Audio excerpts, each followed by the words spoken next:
Dobrý den, dovolte mi představit vám jedinečnou nabídku.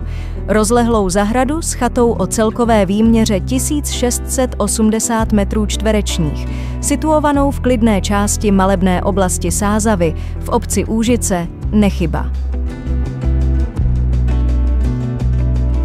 V zadní části se nachází útulná chata s dechberoucím výhledem do okolní krajiny. Navíc k ní máte v rukou platné stavební povolení pro novostavbu až do 140 metrů čtverečních, takže můžete rozšířit svou rekreační rezidenci přesně podle vašich představ.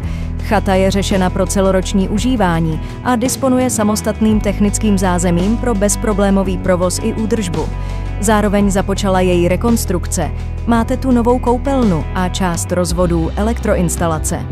Jistě oceníte i přímý vstup do lesa, díky kterému máte přírodu doslova na dosah ruky.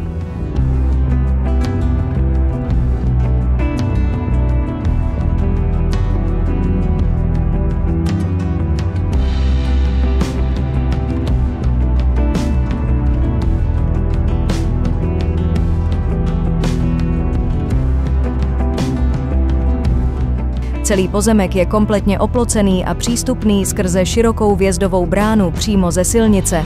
Přední část zahrady je ideální pro pohodlné parkování, pěstování vlastních plodin či výsadbu ovocných stromů. Součástí parcely je sdílená studna s krystalicky čistou vodou. Tento projekt představuje skutečný klenot pro všechny, kdo hledají kombinaci luxusu, pohodlí a absolutního klidu v srdci přírody.